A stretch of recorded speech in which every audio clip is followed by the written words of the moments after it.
네, 오늘 이렇게 우물가 찬양팀 헌신 예배 이 예나임 워십 리더로서 설교자의 자리로 서게 된 것에 굉장히 감사하게 여기고 있습니다.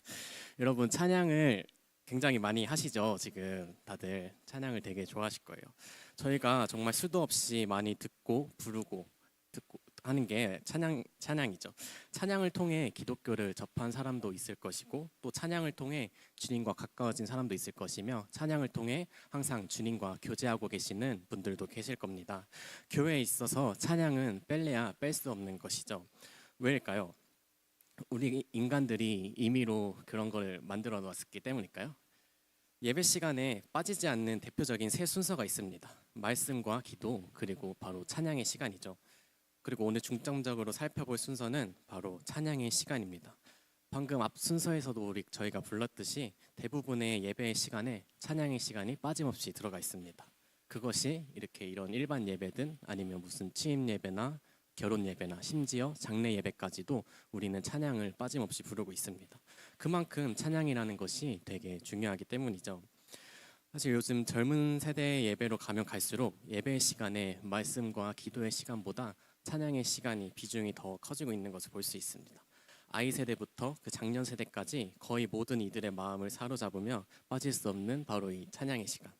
이 중요한 찬양의 시간이 자칫 잘못하면 하나님을 예배하는 시간이 아니라 그저 좋은 멜로디와 음악에 빠져서 자기 자신과 자신의 흥을, 즐거움을 또 자기 만족으로 끝날 수 있는 하나님을 예배하는 시간이 아니라 자기 자신에게 예배하고 서비스하는 그러한 시간으로 전락할 수 있다는 것을 알아야 합니다. 찬양은 단순한 노래가 아니라 우리 하나님을 영화롭게 하는 도구입니다. 하나님께서는 우리의 찬양을 기뻐하시고 또 찬양하는 자들을 항상 찾고 계십니다. 오늘 본문 말씀 6절에서도 호흡이 있는 모든 자마다 여호와를 찬양할지라고 말씀하고 계십니다. 즉 찬양은 모든 성도의 마땅한 반응이며 또 지존하신 하나님 앞에 취해야 할 마땅한 태도인 것입니다. 그렇다면 여러분 대체 찬양이 뭘까요? 찬양이면 찬양이지 이럴 수 있으신데 근데 찬양을 히브리어로 살펴보면 정말 많은 뜻들이 있습니다.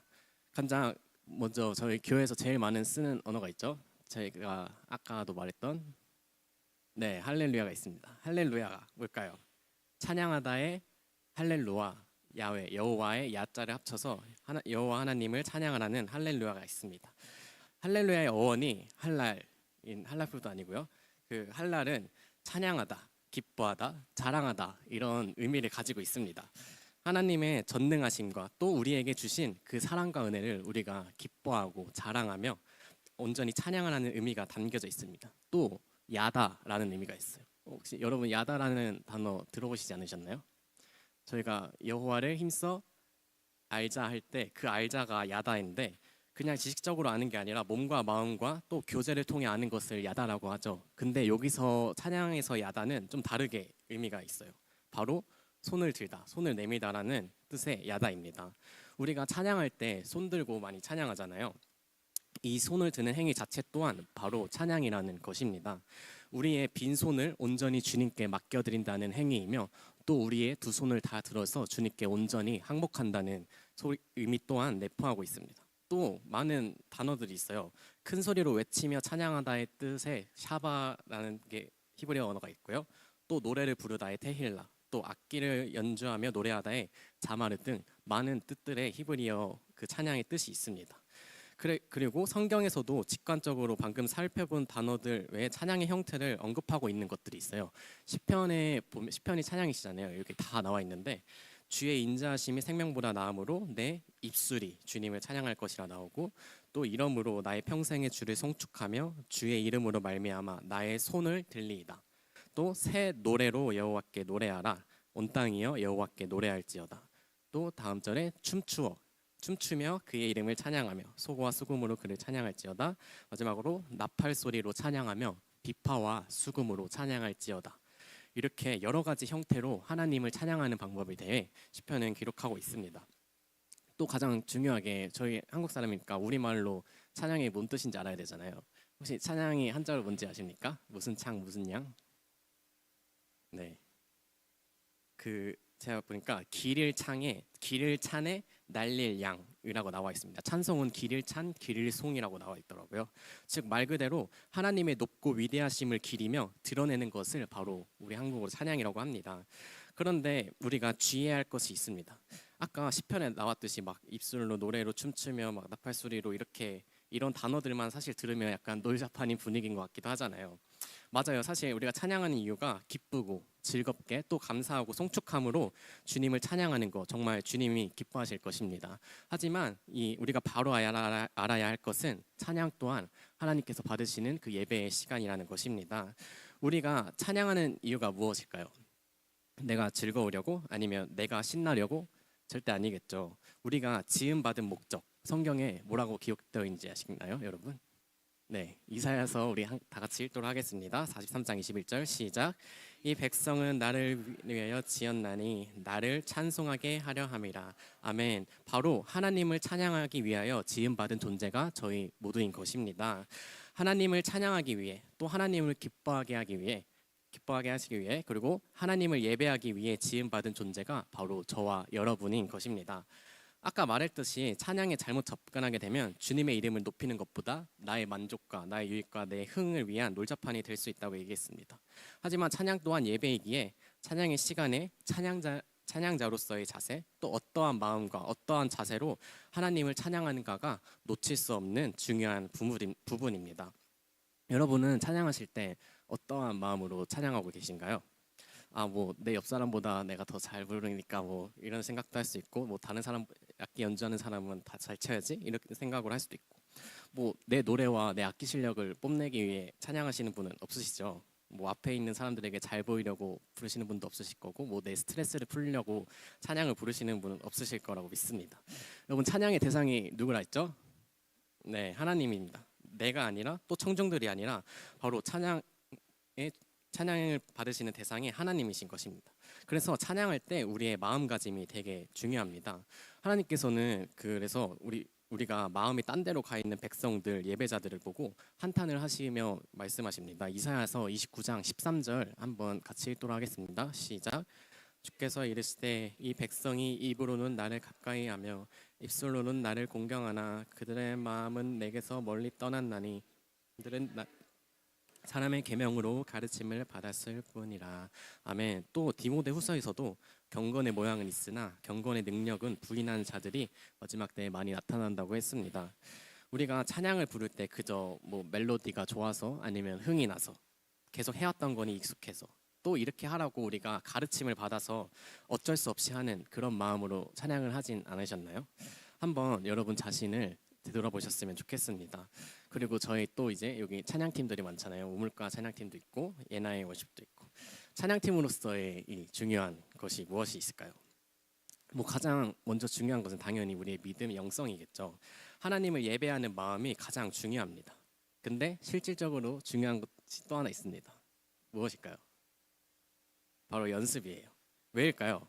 근데 이렇게 연습이 중요하다고 말하면 반박하는 말들이 나올 수도 있습니다.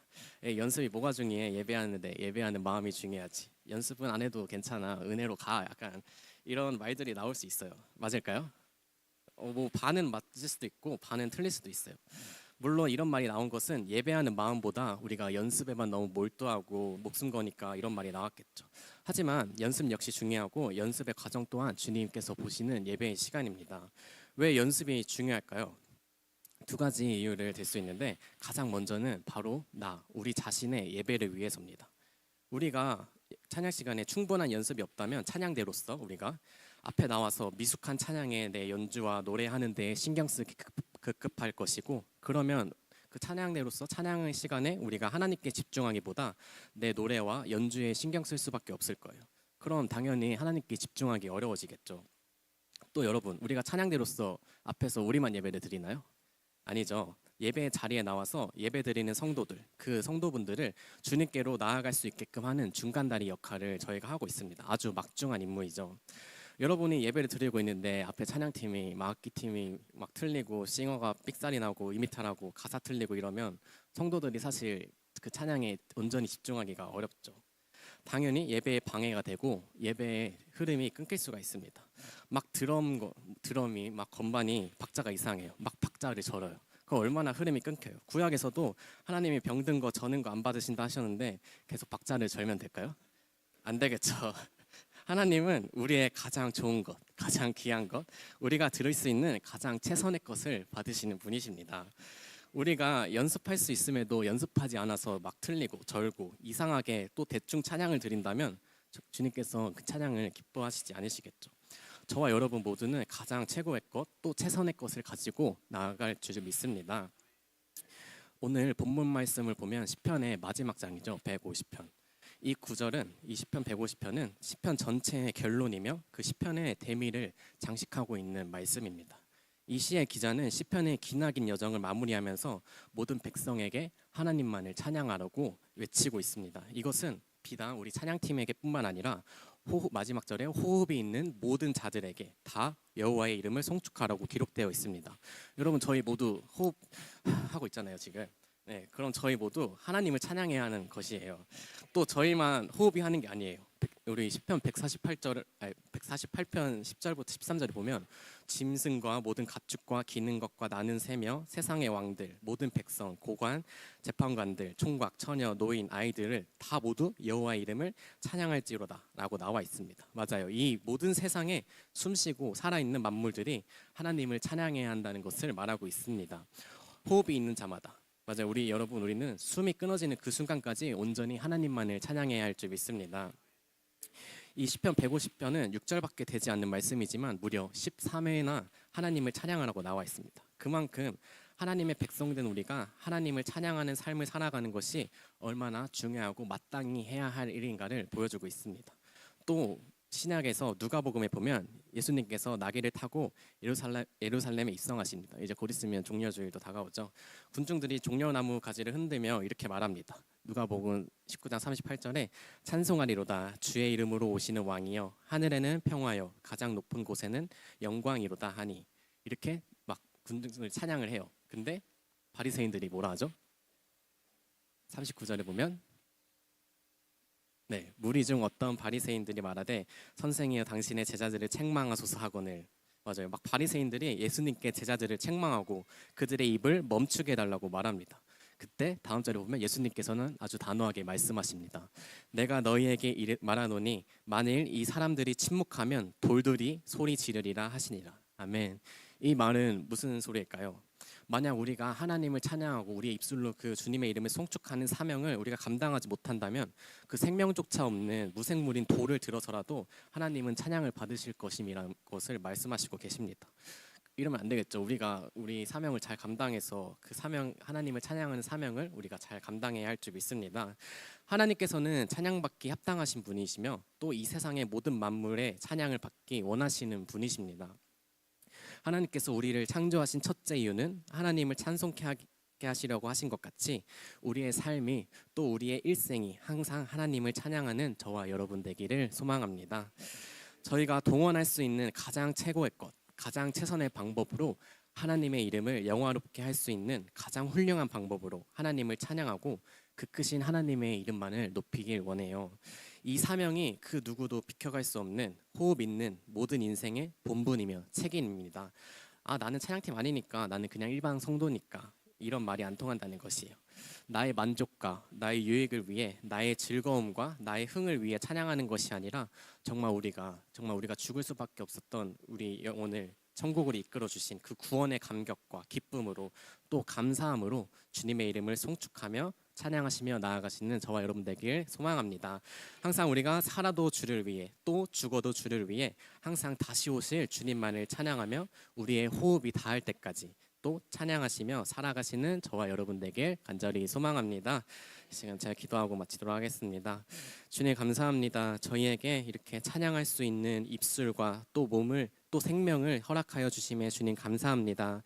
주님 저희가 지음받은 목적대로 우리의 삶이 온전히 주님만을 찬양하는 삶이 되기 소망합니다. 정말 우리의 모든 호흡이 닿을 때까지 정말 주님 다시 오실 그날까지 또 더 나아가 저 천국에서 영원 무궁토록 즐거이 주님의 이름을 송축하며 나아가는 주님의 귀한 자녀 저희 모두가 될 수 있도록 주님 인도하여 주시옵소서. 온전히 찬양받기 합당하신 주님만 우리가 온전히 높여드리게 하여 주시옵소서. 감사합니다. 우리 구주 예수 그리스도의 이름으로 기도합니다. 아멘.